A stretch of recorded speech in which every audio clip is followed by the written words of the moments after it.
Everyone, and welcome to another special edition, I should say, of COS Live. This is our third special edition of the day, and thank you for joining us again. We're here now because we expect the Virginia House Rules Committee to take up our resolution within the next little bit. The committee meeting has already begun, but they do have a long list of bills on their agenda today, and we really aren't sure what order they'll be going in, so we're not sure exactly when our resolution will be up, but we do have some grassroots there to testify. We also have senior advisor and former U.S. Senator Rick Santorum standing by to give virtual testimony in the Virginia House of Delegate Rules Committee this evening. Our resolution there is House Joint Resolution 457, so that's how you'll hear it referred to in the committee today. Our sponsor is a former COS grassroots volunteer, Delegate Karen Greenhall.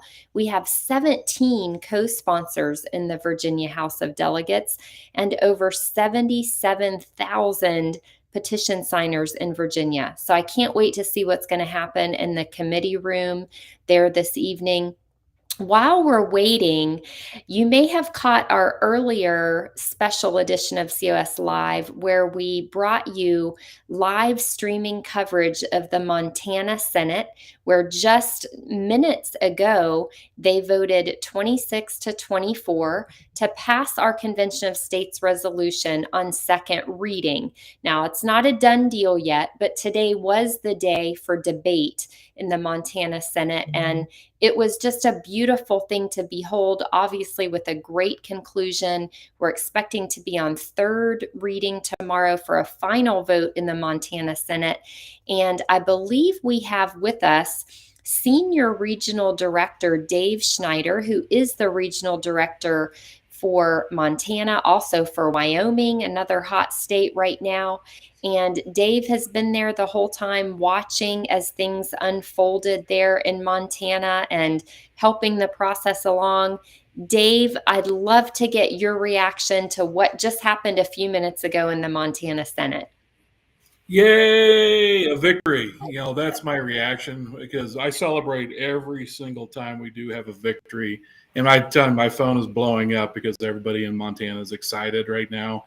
We did fill the gallery with the Convention of State supporters. If you were watching live, you saw the white T-shirts as well as the big buttons. Those were all our guys up there. It was great to see, great to witness. An amazing sponsor with Senator McGilvray giving his recollection of how he got involved with Convention of States as well as his close was just phenomenal. Beat back all the detractors and were able to get just barely enough votes to move it to the next level, which is third reading and should happen here tomorrow. Yeah, so I shared a little bit earlier, Dave, my favorite moment of that debate was when Senator McGilvray called the John Birch Society bluff and actually gave them what they've been asking for, which is the quotes from founding fathers proving that they did believe they had the authority. Of course, they had the authority to draft our wonderful Constitution in 1787. And I'm wondering, will the John Birch Society pay up? I don't know, but that was a great moment. Did you enjoy that as much as I did, Dave? Well, I was texting Senator McGilvray and hoping he would use that material, and it was wonderful to see him pull it out and actually lay claim to the $10,000 challenge. We've known this stuff exists, and we usually just forget what the JBS and those folks are talking about because they're nothing but a force of negativity, and they're the naysayers in America. And we're a force of positive, and that's what McGilvray has always been, is a force of positive and trying to do something. And they're constantly grabbing at his heels, and he did address it. I mean, he left 4 quotes out there. All he had to do is provide one, and supposedly they were supposed to pay out $10,000. I hope he collects it, and I'll help him if he needs it. Yeah, absolutely. I also loved the moment where the senator, and maybe you know which senator it was, I didn't catch his name, but he said to the naysayers, "Our Constitution is not that fragile.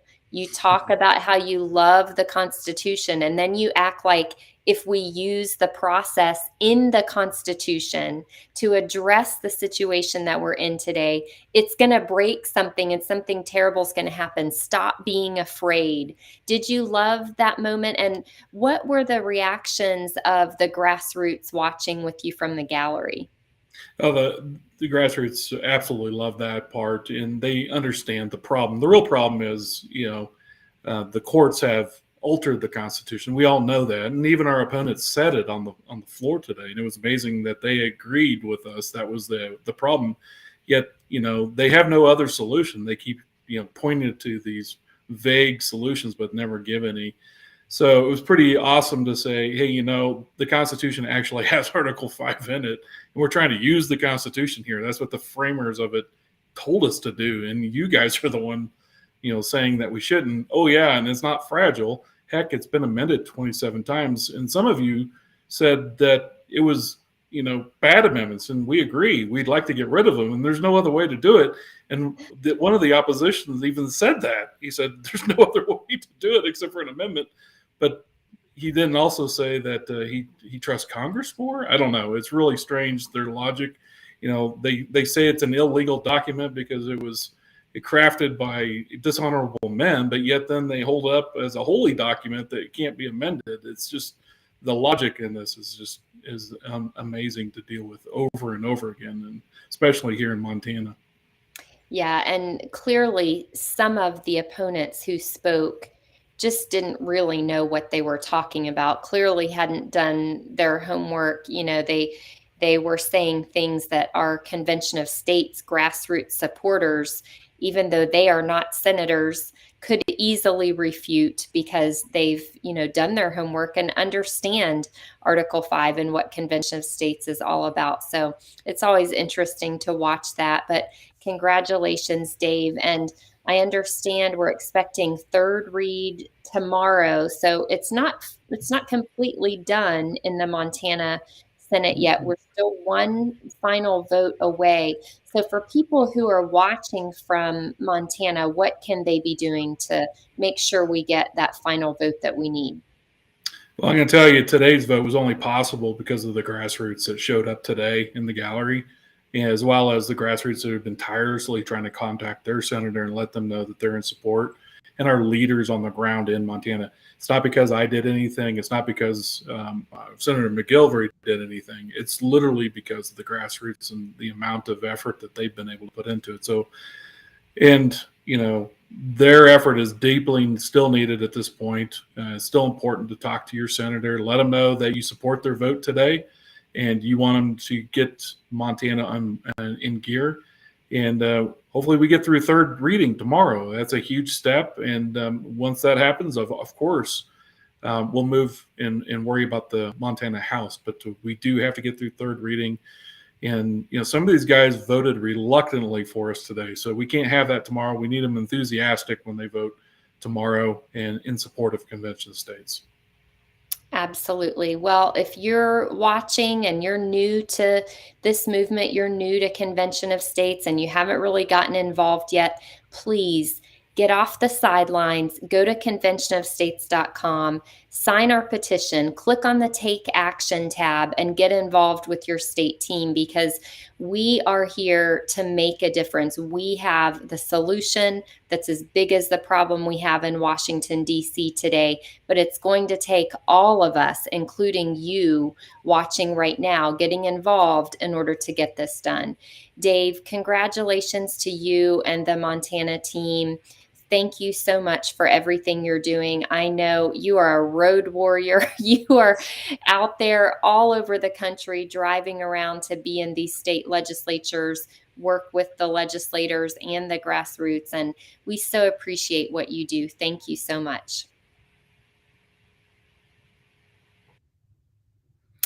And with that, we will go back to the wait.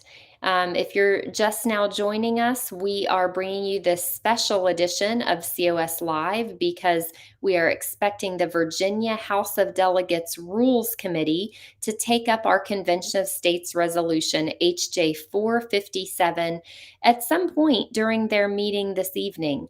The meeting has already begun. As you can see on your screen, it's currently in progress. We don't really know what order they'll go in, so we're not sure when they'll call up HJ 457, but we do expect it to have its hearing today. We do have grassroots folks there to testify. We have Senior Advisor Rick Santorum standing by to offer testimony virtually through Zoom. So I look forward to seeing what's going to happen. We're going to go ahead and just show you the committee hearing now, and you can watch along with us as we wait for our resolution, which again is HJ 457.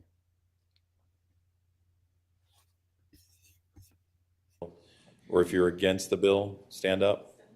All right, ma'am, come on. I'll let both of you testify, and then we're going to take some online testimony. All right. Whoever wants to come forward. Ladies, I apologize. You have about a minute. Good afternoon. My name is Reem Kaldi. I am a Palestinian American, and I am a member of Virginia Coalition of Human Rights. I urge you to reject this HB 1606. Since it first appeared in 2005, the IRA definition of anti-Semitism has been used by defenders of Israel here and abroad to deny free speech and academic freedom regarding Palestinian rights, human rights. Kenneth Stern, who wrote the 2005 definition upon which the IRA definition is based, opposes the codification of the IRA definition. Additionally, he opposes such attempts to codify the definition as a weapon to suppress free speech. Please vote no for HB 1606. Thank you. Thank you, ma'am.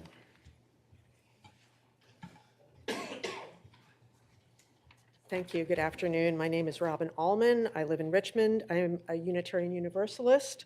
I am a member of Richmonders for Peace in Israel and Palestine, and also a member of the Virginia Coalition of Human Rights. I ask you to vote no on this bill, 1606, because we cannot allow any voices to be quieted. If you are concerned about teaching, I expect to see everybody at the State Board of Education meeting on Thursday, where I will be also testifying.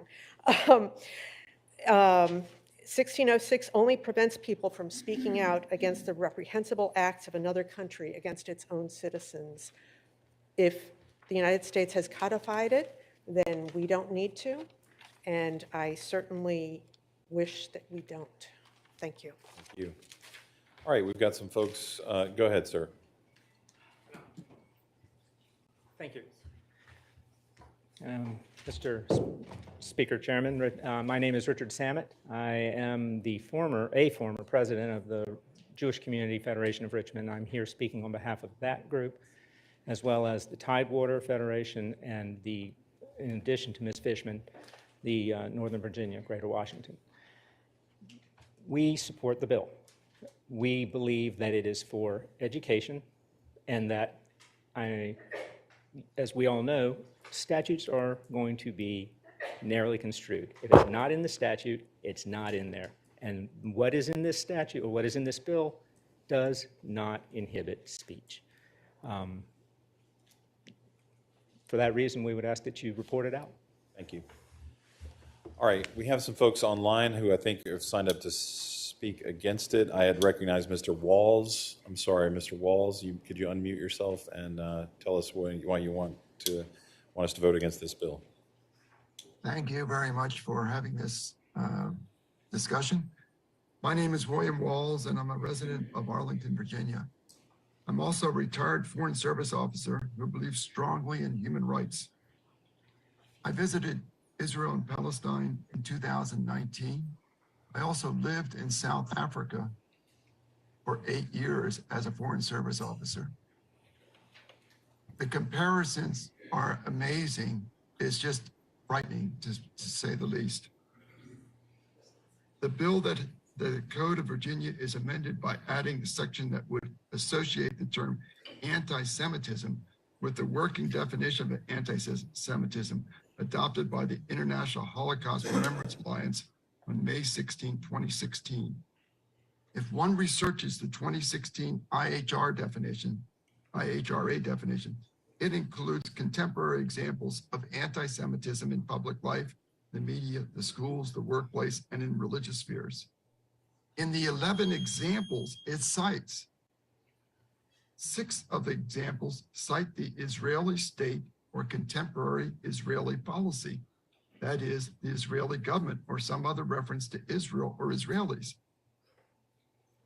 I ask that this bill be rejected, Bill 1606, and I look forward to having closure on this bill. Thank you very much. Thank you. Ms. Catherine Akbar. Hello, my name is Catherine Akbar, and I'm a member of the Virginia Coalition for Human Rights, as well as Jewish Voice for Peace. I am also a former U.S. Foreign Service officer who has lived under Israeli occupation. I urge you to vote no on HB 1606. Don't be fooled by the appeals to your conscience and opposition to anti-Semitism. All decent people oppose anti-Semitism, including we who oppose Israeli policies.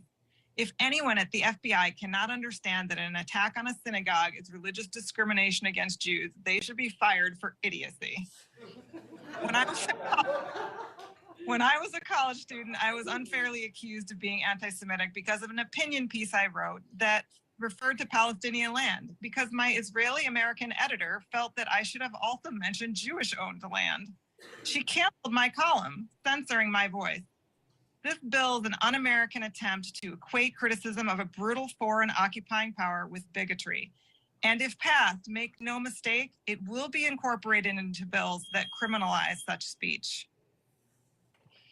Thank you. Patty Brockmeyer.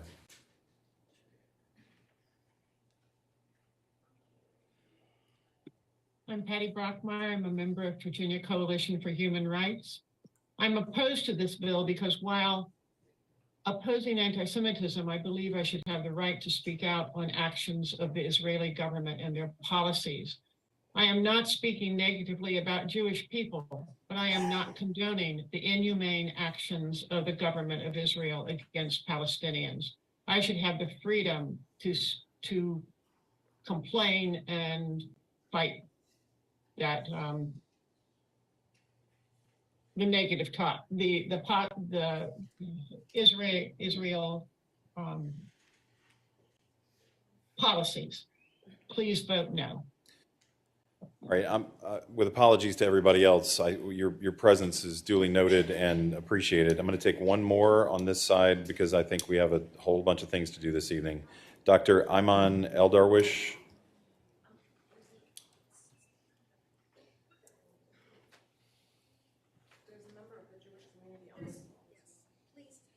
I'm sorry? Would you please take the member of the Jewish community who would be... Thank you for hearing me, sir. Yes, sir. My name is Dr. Ayman Eldarwish. I'm part of the Virginia Coalition for Human Rights, which is constituted of 27 organizations in Virginia and throughout the nation. I oppose 1606 because it codifies anti-Semitism and includes a foreign country into our laws. It is totally unconstitutional to stop our free speech and silence any voices rising up for human rights. Please oppose 1606. Thank you, sir. Ms. Kaplan, you have people here in the room imploring me to take your testimony, so you're going to be the last one. Emily Kaplan, you have 1 minute, ma'am. I'll be very quick. My name is Emily Kaplan. I'm a member of the Jewish community in Arlington, Virginia. Like most Jewish people, I was taught very early on about anti-Semitism, not just through the stories that we tell at the high holidays, but also through my own experiences growing up in the South, having devil horns put on my locker in middle school, various other things that I won't get into right now. And I'm deeply concerned about HB 1606. Codifying the controversial IRA definition along with its examples into law does nothing to protect Jewish people in Virginia from having those same experiences that I've had. However, it does threaten Palestinian rights advocates and free speech. By design, the IRA definition's examples focus on branding the criticism of Israel as anti-Semitic, which makes it a tool to silence Palestinians and shield the Israeli government from accountability. And it fails to identify the true nature of anti-Semitism or its root causes in white supremacy. I'm just one of thousands of Jews that share this concern. This definition is incredibly controversial in the Jewish community, especially its codification into law. Just a list of national Jewish organizations. I see my time's up. Nancy listed a few of them. There are a ton more, and I implore you to look into that because it's incredibly controversial. I'm urging you to protect our right to free speech and to vote no today. Thank you. Thank you. All right, I think we've still got to get your bill in some sort of proper order. Yes. What's going on? Mr. Okay, Wade, so can you, there hold is on. No, I'm going to have him explain what's going on okay, just I'm sorry. procedurally. It's I'm okay. sorry. Thank you, Mr. Chairman. So we had the 4 amendments, but there was a substitute that the delegate had, and we have been able to get it and put it into the system. We don't have paper copies, but it will be posted. So I think you would have to, it includes the 4 amendments, but it also makes some other changes, and I can explain what those changes do. That would be great, Okay. especially since we just took half an hour of testimony on what people thought the bill was, but it's okay. Go ahead. Thank you, Mr. Chairman. So what the substitute does, it removes the language that was in the bill that would have the working definition be what's referred to when it comes to discrimination throughout the code, and instead has that working definition to be used as a tool and a guide for training and education in terms of recognizing anti-Semitism, as well as for tracking anti-Semitic incidents. All right, and you, Thank you. all those in favor of adopting the substitute, say aye. Aye. Those opposed, no. The substitute is adopted. Okay.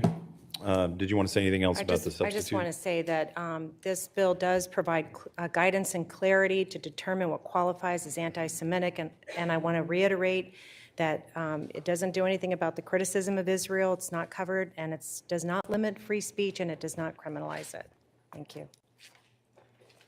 All right, do any members of the committee have anything to say about the bill?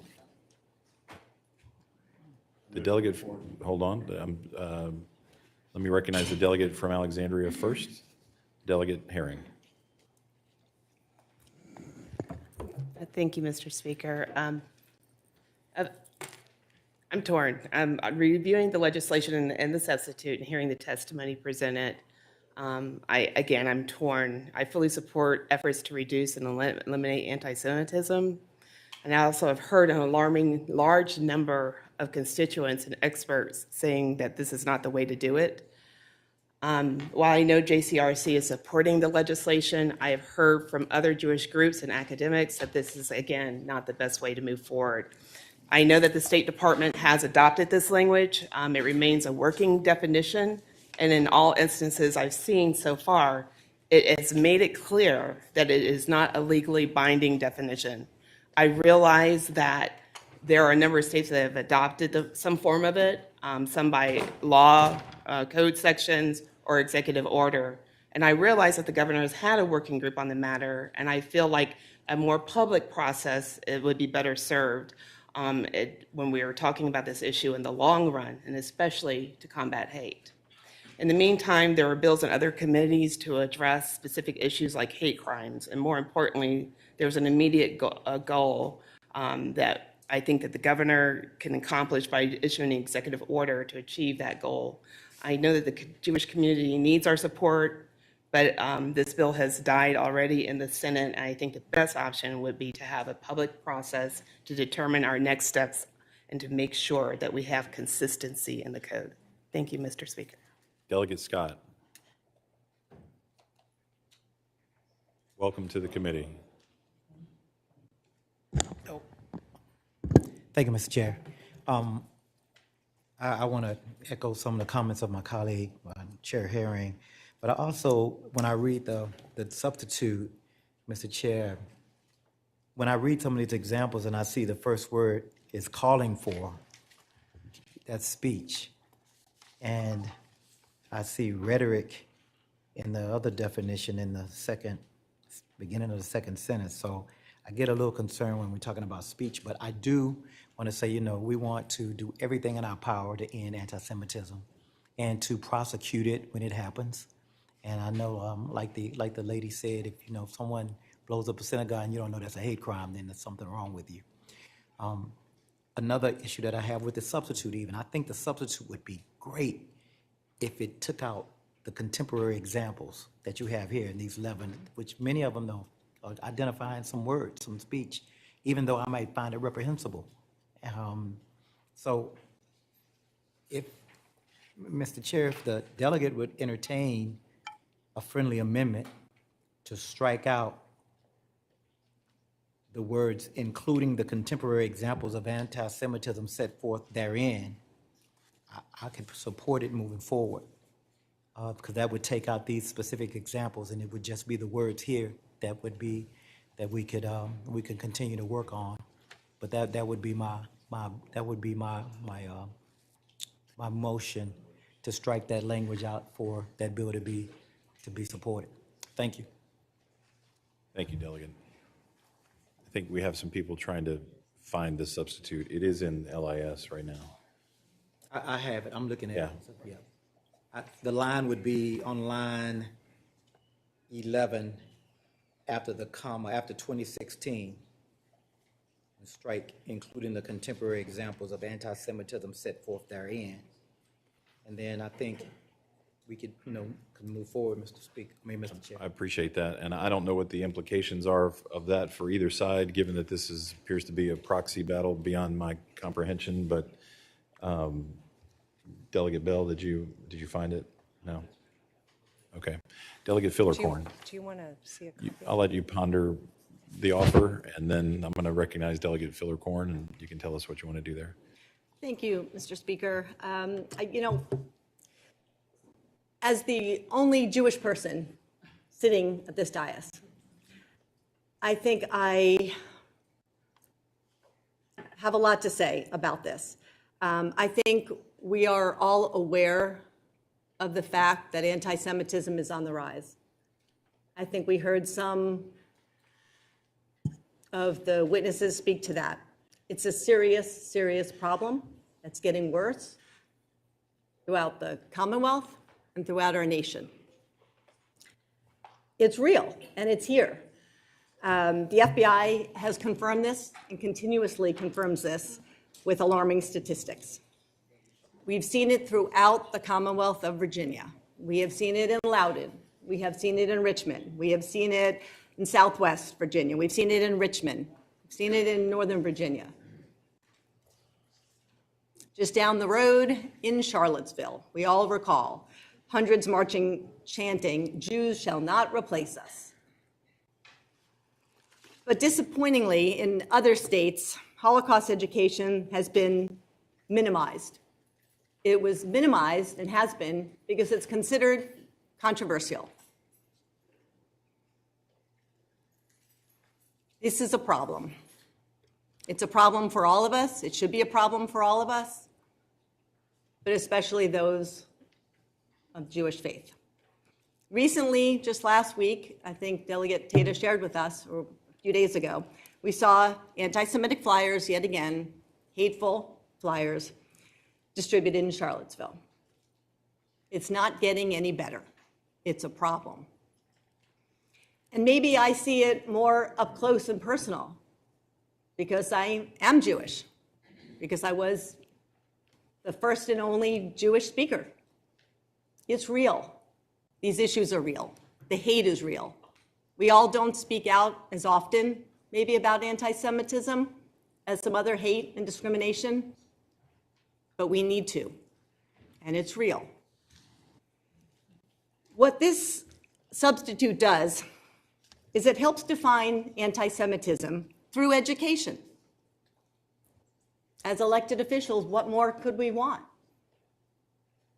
The IRA definition, the International Holocaust Remembrance Alliance definition, helps educate what anti-Semitism is. That is all. many organizations and groups and schools have asked before, what qualifies, what constitutes anti-Semitism? That's what this definition does. It's internationally recognized, as you heard from some of our witnesses. It's the gold standard for understanding modern anti-Semitism. This is not something arbitrary that somebody just came up with or one small group. The IHRA definition is the most widely accepted tool for understanding anti-Semitism. It has been adopted by over 800 entities worldwide. It's been adopted, as you heard, from the Department of State, from counties, cities, towns. Other states have codified it. Other states have done executive orders. The U.S. Senate Bipartisan Task Force for Combating Anti-Semitism. The list goes on, and some of that you have before you. Dozens and dozens of highly respected Jewish organizations across our community, across the nation, across our globe, have adopted the IHRA definition for anti-Semitism. The working definition empowers governments like ours to address this rise in hate and discrimination through education, through training, and through tracking. That is what this bill does. Unfortunately, the IHRA definition has been misinterpreted by some folks, as we have heard. Let me be very clear, as we heard from some of our witnesses, this IHRA definition does not in any way prevent anyone from speaking out or criticizing the state of Israel. It says, additionally, the IHRA provides clarification and guidance that, quote, criticism of Israel similar to that leveled against any other country cannot be regarded as anti-Semitic.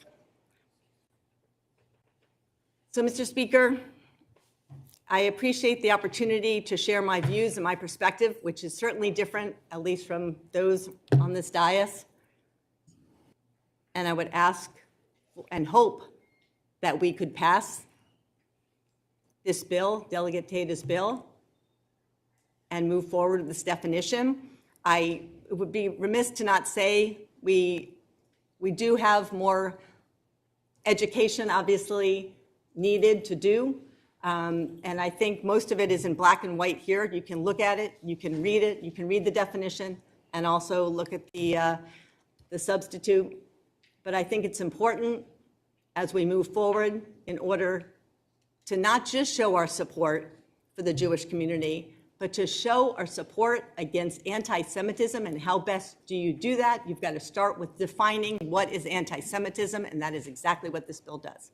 Thank you, Mr. Speaker. Thank you. Delegate Orrock. Mr. Speaker, I move to report the current substitute before us. Second. There's a motion to report and a second. Is there any further discussion from the committee? Hearing none, please cast your vote.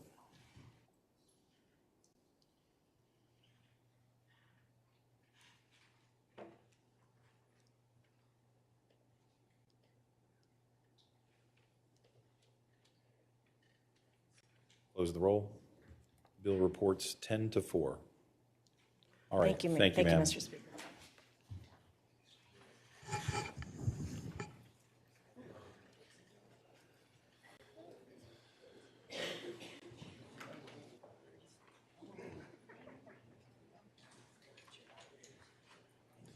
Delegate Plum, your license plate wins the day from here on out, so, yes, sir. Thank you, Mr. Speaker. It's getting close to my bedtime, so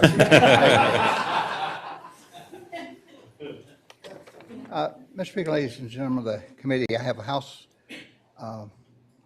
Bill 1937. House Bill 1937 would establish a General Assembly Legislator Compensation Commission. And let me make clear from the beginning, Mr. Speaker and members, I would not personally gain or lose by this legislation.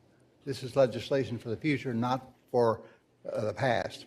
What it would establish that every 4 years, a commission would be set up, made up of a couple of former governors, couple former members, former members of the House, 2 members of the Senate, and those persons would be charged with coming up with what the compensation ought to be for legislators.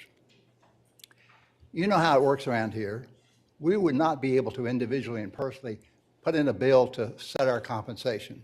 That would be pure death at the next election time. So how can we then delegate that to responsible individuals who can take a serious look at our compensation?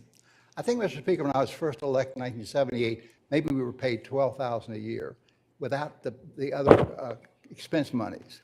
And it went up to, eventually made its way up to $18,000. And then we in the House got smart and decided that we were going to take a 2% cut, just like state employees. And so that's why it's $17,640. And then we realized, gee whiz, we're getting behind. And so rather than increase our pay, we increased our compensation for expenses, office expenses and so on. And so that's all fun and games as to how this has happened. But what I would hope we would be able to do is to say, going forward, let's allow a responsible group of people to take a look at what other legislators are paid in other communities and come up with a proposal then that would become part of the budget for the coming years. So that's pure and simply, that's the case. Not going to give me a raise, not going to cut my pay, but for those of you who are going to be around, we recognize that people pay a great price, particularly the younger members, of serving here under the current pay arrangement. And I think it's a responsible thing to do is to try to get our pay in more in balance, that people can make a decision on running to serve and not have to pay such a high personal cost. So, Mr. Speaker, that's it. Any questions for the patron? Does any member of the public wish to testify on giving us a raise? Albeit a good idea. Or cut our pay. What's that? Or cut our pay. See, this doesn't that's say. fair. That's fair. Yeah, it doesn't say you'll get a raise. I didn't mean to be. Take it not seriously.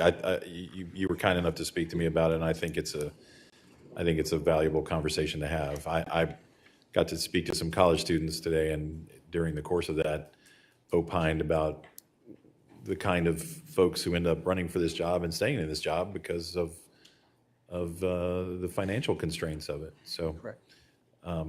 And perhaps we need to have this conversation. This may be a big idea for today, but I appreciate you bringing the bill. Does any member of the committee wish to speak to the bill? Are there any motions? There's a motion to report and a second. Mr. Chairman, substitute motion. The delegate will state it. Mr. Chairman, I will move that we gently lay the bill on the table. There's a motion to lay the bill on the table and a second, which is non-debatable. Please cast your vote.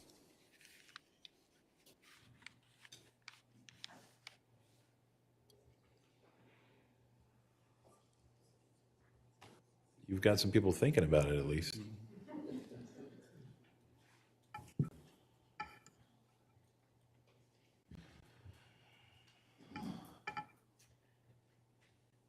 All right, close the roll. The bill is laid on the table 9-5. Thank you, Delegate. Well thought through bill. Delegate Greenhall, you have two bills, I believe. Let's see if we can clear some folks out of here.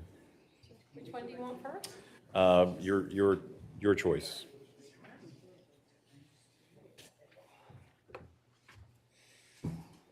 Okay, can we do 2440? Yes, ma'am. Okay, thank you, Mr. Speaker, members. 2440 will create the Asian American and Pacific Islander Heritage Commission. This commission will be an advisory commission in the executive branch, and the purpose will be to advise the board on the implementation of education standards regarding Asian or Asian American and Pacific Islander contributions, culture, history, heritage, and language. The 15 members will be legislative, representing both chambers, and non-legislative citizen members appointed by both chambers. The Secretary of Education will be a non-voting member. This commission will advise the board on the implementation of educational standards regarding Asian or Asian American and Pacific Islander contributions, culture, history, heritage, and language, and the commission will report directly to the Governor and the General Assembly. This bill will sunset on July 1st, 2027, and it's my honor to present this bill, and I ask for your support. Thank you so much. All right. Is there anyone in the audience wishing to testify in favor of this bill? I know we have some folks online, potentially. Anyone in the room for the bill? You certainly don't have to testify. If you're for it, you can just raise your hand, but come forward if you'd like to testify. We have one person in particular to speak. Great. Is it this young man? Hey, sir. Tell us your name first. Thank you so much for your time. Sure. My name is Alexander Raw, and I've been a resident of Fairfax County, Virginia for all my life. I'm currently 14 years old, and I attend Centerville High School, which is a public high school in Fairfax County. Today, I'm here to express the importance of the HB 2440 bill and my support for this bill. The COVID pandemic was a bad time for us all, but especially for us Asians. It brought an unprecedented hatred against us unjustly, and I have personal experience with this. When my family went on a family trip 2 years ago, we were approached by this lady who seemed agitated or irritated for no apparent reason. When she approached us, she said to me, "I know what you're doing to this country," and she told me to go back to mine. I'm a proud American. I've grew up here all my life, and I was born here. Yet, I was still seen as a foreigner in the eyes of this lady, and as a subject of hatred. This is one of the examples of bias, stereotypes, and bullying Asian Americans must face daily that I too have personally experienced. We belong here, and we have been in this country for multiple generations, but too often are treated like outsiders. I'm sincerely asking for your help today, and I believe that including Asian American history and culture in classrooms will give Asian Americans more representation and understanding that we desperately need as members of this country, especially within the younger generations like me. With the ongoing increase of anti-Asian American bullying, hatred, and violence, I urge this committee to pass the HB 2440 bill with urgency. Please vote favorably upon HB 2440 bill out of the Rule Committee today. Thank you so much for your consideration. Thank you.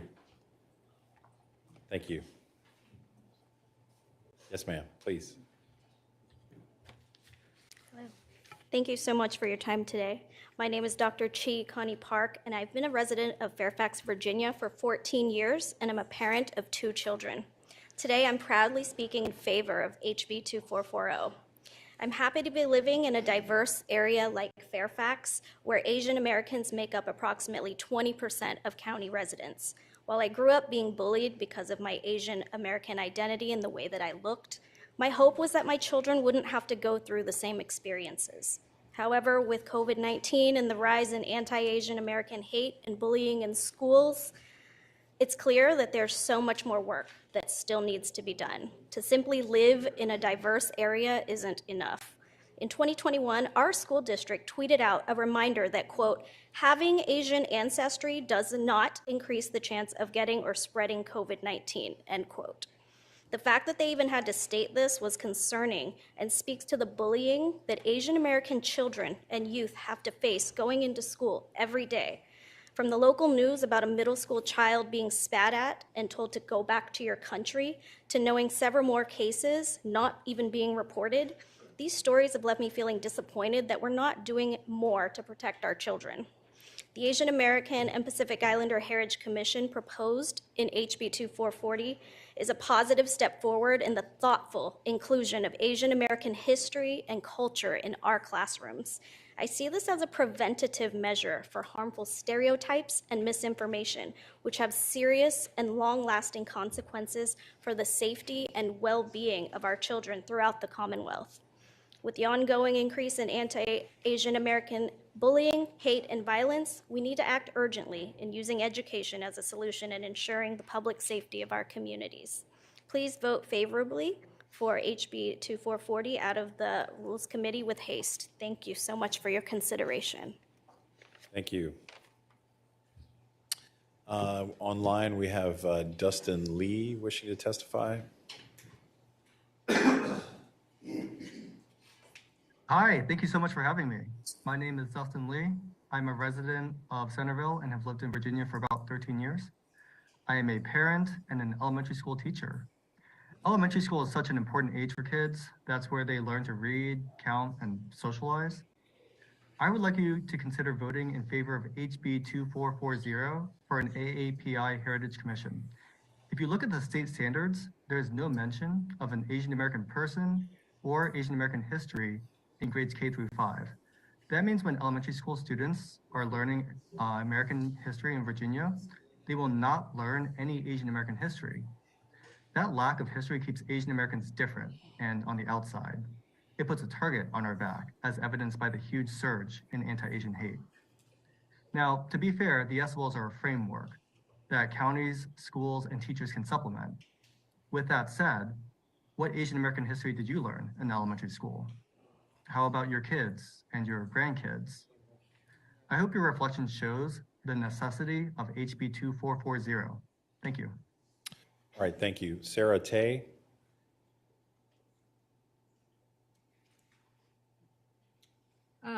Dear committee, thank you so much for this opportunity. I'm here to speak out, appeal the plea for the voting for HB 2440. As our Asian community outreach staff over the 2 decades in Fairfax County Public School, the hardcore rooted problem is for Asian community is belonging. They feel really isolated and they don't see themselves in the future, in the past, in the current. The Asian that population, Asian students and family, always seen historically and currently seen as perpetual foreigners. It doesn't matter how many generations they live in. And also invisible. And even worse case, intruder in this American society. Considering the fact that Asian AAPI community is rapid, increasing and growing immigrant community, not just in Virginia, cross-nationally in America. Pew Research says 2055, Asian immigrant population is surpassing Hispanic and 20%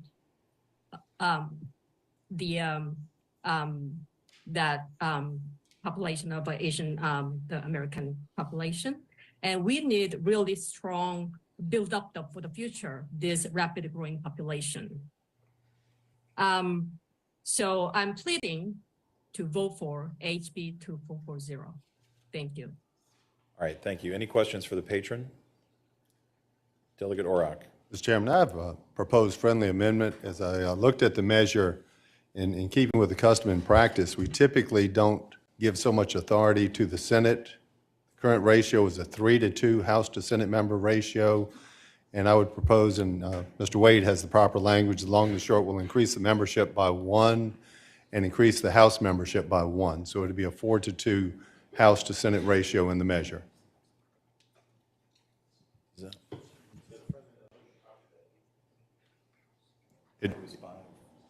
That was in a different place, my bad. Yeah. Okay. That was I move that amendment. amendment. All right. All those in favor say aye. Aye. Those opposed, no. That amendment is adopted. Mr. Speaker, I move to report the bill as amended. There's a motion to report in a second. Any further discussion? Hearing none, please cast your vote.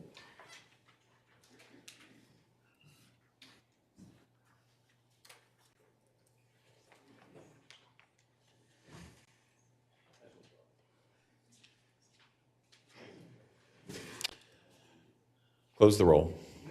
That bill reports 15-0. Congratulations. Delegate Greenhall, do you have another? Thank you.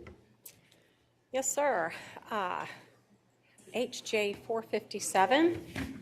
And I've cut down what I was going to say a great deal because I know the people here to speak know exactly what to say.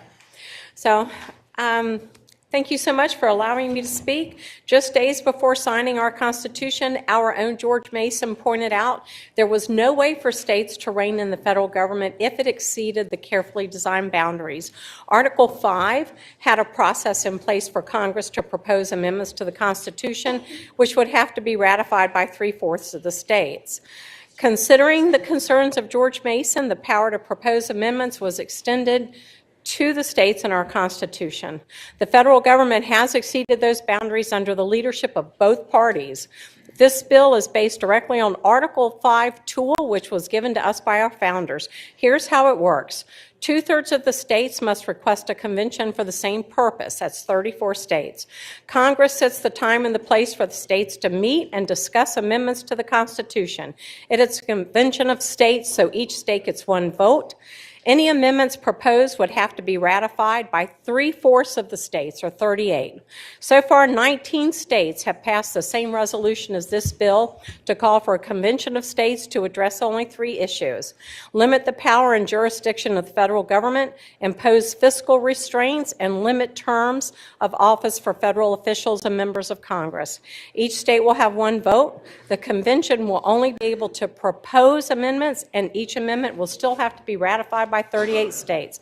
Thank you so much for your time, sir. Thank you. Is there anyone present wishing to testify in favor of the bill? Come on, sir. Tell us your name and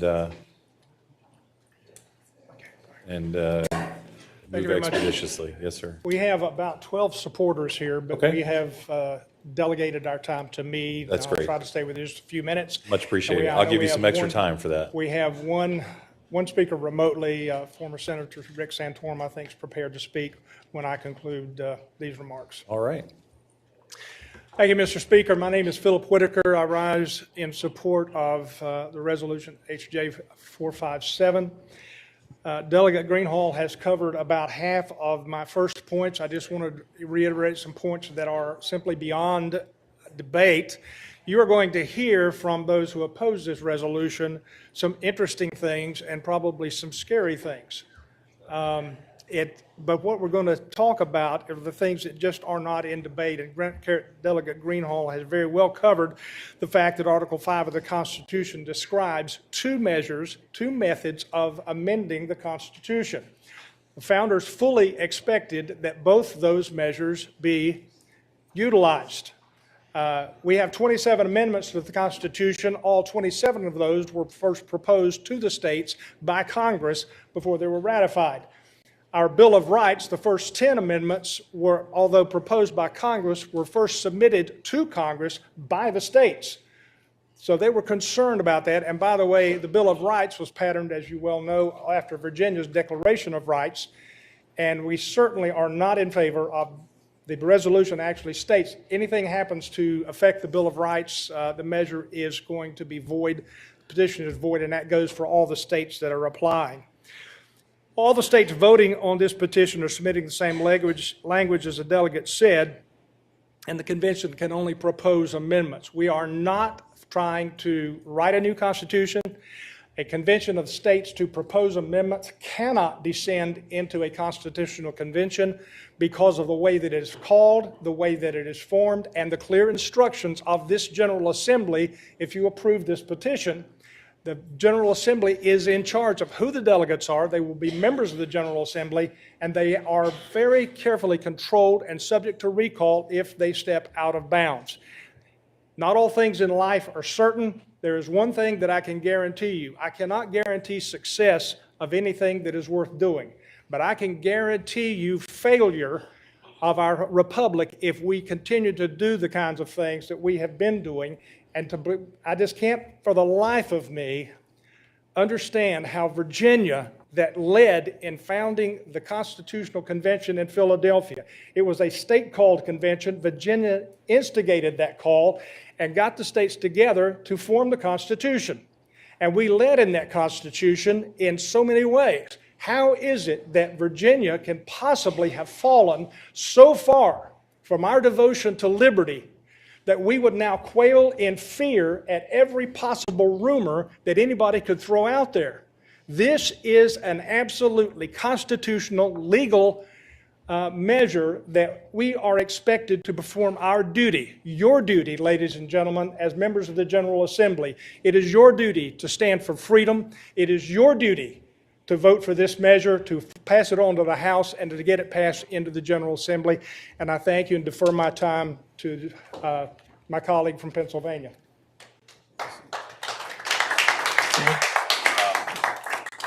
Clapping is out of order, folks, so I'm going to recognize Senator Santorum. Welcome. Well, thank you, Mr. Speaker. I appreciate it, and it's an honor to come before the legislature to chat with you about this. As someone who was a federal office holder, but got my start as a staffer in the state legislature, I always knew that the legislature always felt like they were at the bottom of the food chain, that Washington sort of controlled things and pushed you around and made you do things you may or may not wanted to do. But that's not your role in the Constitution. Actually, your role in the Constitution is you're at the top of the food chain. You just never exercise that power. Article 5 of the Constitution gives you, the state legislatures of this country, the ability to put controls on Washington, D.C., and the founders expected you to do it when it was necessary for that to happen. I don't know about $32 trillion to you, but that's approaching the point where necessary is about to happen. And it's just a matter of, as the previous speaker said, of you stepping forward and taking your rightful place as the body that George Mason, who actually was the person who pushed for this amendment, for him to speak through Virginia to regain your rightful place in doing so. And why is it important? And I'll just be real quick. And that is, our founders understood from the very beginning that their fight was against authoritarianism from a big central government, be it right or left, doesn't matter. What they believed in was government closest to the people being the ones where most of the power rested. And unfortunately, that has not happened over the past couple of centuries. We've reached a point where it's time to step in. And so I just encourage you to restore federalism, to return some of that power to the states, so you have the ability to govern as the people in Virginia want you to, not people in California or Alabama or Utah telling you what to do. All right, thank you. Thank you.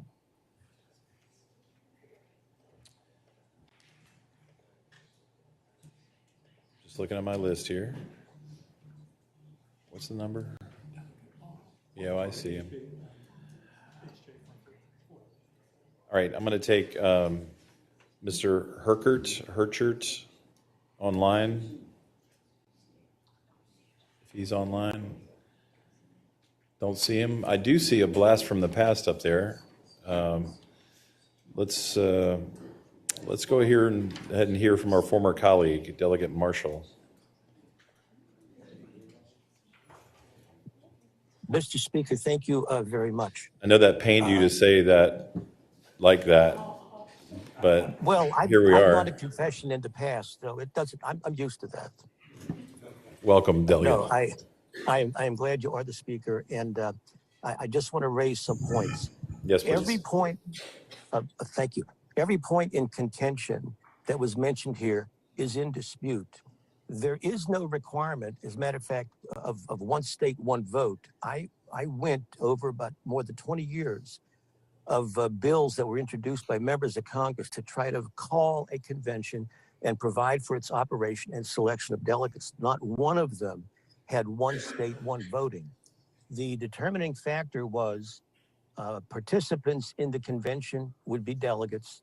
It would be the same number of delegates per state as you would have members of the Electoral College. So you'd have two members running statewide, and they were to be elected. And you would have a member, somebody running from each congressional district to become delegates. Now, they didn't go into the campaign financing, what would happen, but they just said, this is the bare bones that we're gonna have. So to say that it's one state, one vote, I never saw that. Moreover, the original Constitution was called pursuant to a meeting in Annapolis. And the difference here is the Annapolis meeting asked for the Articles of Confederation to be amended, not replaced. Clearly, the delegates at the Constitutional Convention went way beyond the initial call. Moreover, under the Articles of Confederation, you had to have the unanimous agreement of all 13 states to amend it. What came back was not that requirement that was clearly in the Articles of Confederation. It came back that you will have 9 states to ratify. That was a radical departure from the letter of the law in the Articles and the direction that was given to the delegates from Annapolis. The unanswered questions, we don't know how the votes would take place. Would each amendment have to be approved by a majority vote, 2/3 or 3/4? You have a disagreement over what counts as a valid call. In about 2016, I wrote a letter to the chairman of the House Courts Committee and the chairman of the Senate Courts Committee in Congress.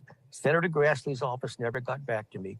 Congressman Good's office did get back to me. He told me, or rather his aides told me, there are no rules. There are no ways, there's nothing ironclad or fixed that you have for counting.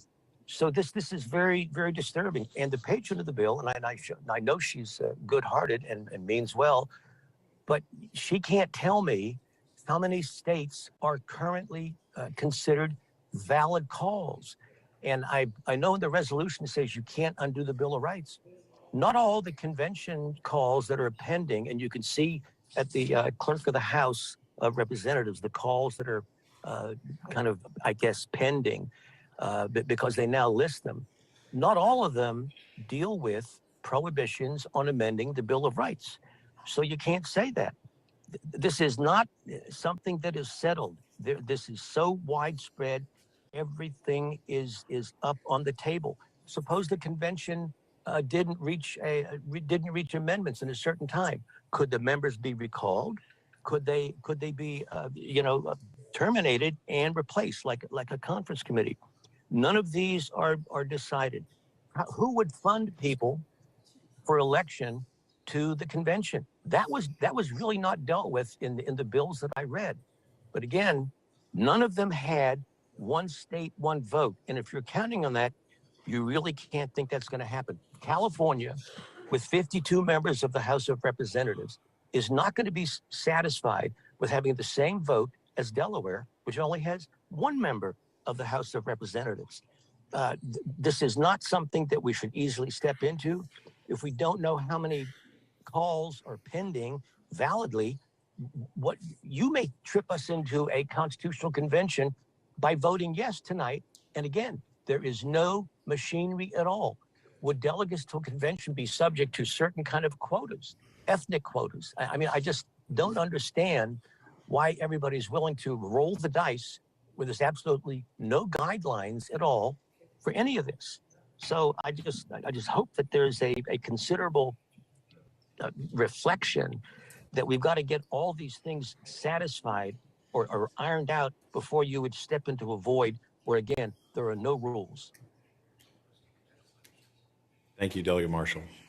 Thank you, Mr. Parks, Kevin Parks. Yes, Mr. Speaker, thanks for having me. I want to talk against this. Certainly, former Delegate Marshall is an expert on this. I really respect, value his opinion and his thoughts on this. I think that what it boils down to is the Constitution is certainly not the problem. That's what we seem to think every time we hear COS is something needs to be done. I don't have any idea why good constitutional conservatives feel that this is the answer. I mean, this is a nuclear option when the answer certainly needs to be to adhere to the Constitution, hold our representatives accountable to answering and, upholding and defending the Constitution. The Constitution is not the problem. I don't know why we would want to open this up. And I know some other folks are going to talk, but one thing that I want to point on as well is line 28 in Delegate Greenhall's, the HJR 457.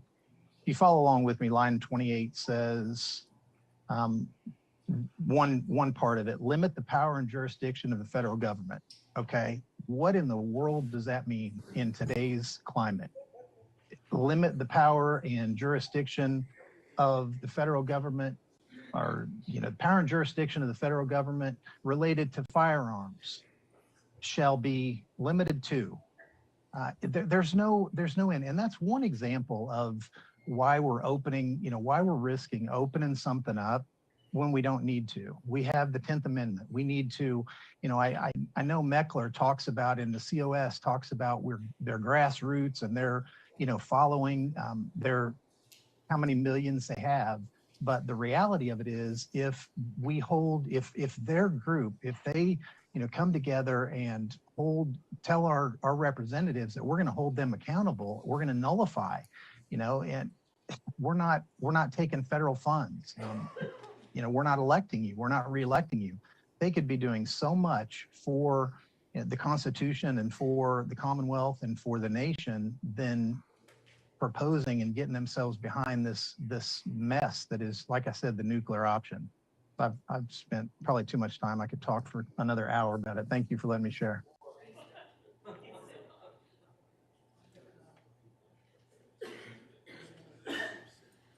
All right. I have one more gentleman online. I'm going to allow him to speak. Mr. Walker. Good evening. Thank you, Mr. Speaker. Yes, my name is Chris Walker. I am an unpaid volunteer for Convention of States. I have donated countless hours over the last several years for the passage of Convention of States. We are now, $32 trillion in debt. As you all know, as the Bible says, the borrower is the slave to the lender. And so the federal government has enslaved us to the tune of, and our children and our grandchildren, to the tune of $32 trillion and rising. The vast majority of Americans think that there should be a balanced budget amendment and term limits for Congress. Congress will never do either of these things. You can and you must do both. You have the authority, state legislatures, you have the authority to tell the federal government what it can and can't do through the use of proposing amendments to the Constitution, and then the ratification also goes through the states. The Delegate Marshall's point before about the number of states that he's saying that you can't tell if it's going to be one state, one vote or not, but the rich history of interstate conventions shows that that is indeed the case. There has never been an interstate convention that was anything but one state, one vote. That is the history. That is how it will happen, regardless of whether or not California wants to send 52 representatives. They simply are only going to be allowed one vote. There's never been an interstate convention that has exceeded its commission, including the 1787 Constitutional Convention in Philadelphia. Our Constitution was legally drafted, it was legally proposed, and it was legally ratified. Those that claim that it was not legally drafted, proposed, and ratified, they're slandering George Washington, Thomas Jefferson, James Monroe, and our other framers. They were granted the authority to draft the new Constitution by the states. They were given that authority. So I stand in support of the Constitution and its framers. This call for a Convention of States grants the authority to propose amendments to our existing Constitution. It does not grant authority to draft a new Constitution. It calls for a Convention of States as defined. I'm going to have to cut you off, Mr. Walker. Sum up, please. So, in summary, you've got the power to do this. You therefore are obligated to act. And so I ask you to please pass HJ 457. Thank you very much. Delegate Ori. Mr. Chairman, I move to report HGR 457. Okay, is there a second? Any discussion? Hit it that way. Hearing none, let's vote. I'm sorry? Yeah, we're voting, sir.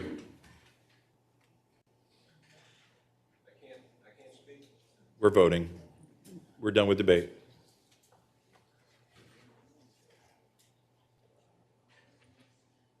Close the roll.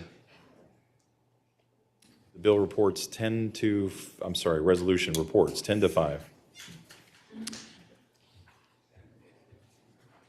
Thank you, Mr. Speaker.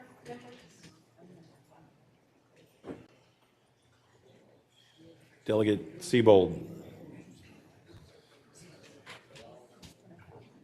And there you have it, folks. You have been watching a live stream on our special edition of COS Live, where we have been bringing you coverage of the Virginia House of Delegates Rules Committee. And I am very pleased to announce that that committee has just voted by a vote of 10 to 5 to recommend passage of HJ 457, our Convention of States resolution, to the full House of Delegates in Virginia. So we just cleared the first hurdle by passing through this House Rules Committee, and it'll be on to the Virginia House floor for debate and hopefully passage there. This was a really exciting committee hearing. We just found out that it was going to happen yesterday, and still our faithful COS grassroots supporters showed up. Those who couldn't be there in person, some of them showed up virtually via Zoom to offer testimony. And I just want to add that we very conscientiously hold back a little bit at hearings like that, where it's very clear that the committee doesn't have a lot of time. They had more than 20 bills probably on their agenda for tonight. So our grassroots held back a little bit. They were being strategic. They were pretty sure we had the votes to pass, so they didn't annoy the committee by taking up too much time. One of our grassroots supporters in Virginia pointed out that there were 456 online comment submissions on the Virginia House of Delegates legislative website from Convention of States supporters. So although we just heard a handful testify for the committee, 456 COS supporters offered their testimony and expressed their support online to this House Rules Committee. Super exciting evening. I want to congratulate Delegate Karen Greenhall, our strong supporter who is now our legislative sponsor in the Virginia House of Delegates. I want to congratulate the 17 co-sponsors there in the Virginia House. But most of all, I want to say congratulations to the Convention of States Virginia team, of which I am a part. They've been working very hard and doing everything that was necessary to bring us to this point. It's been a long haul, and we're looking forward to seeing how much progress we can make in Virginia this year on Convention of States. So thanks for tuning in today, folks. It's been a long day and a great day for COS today.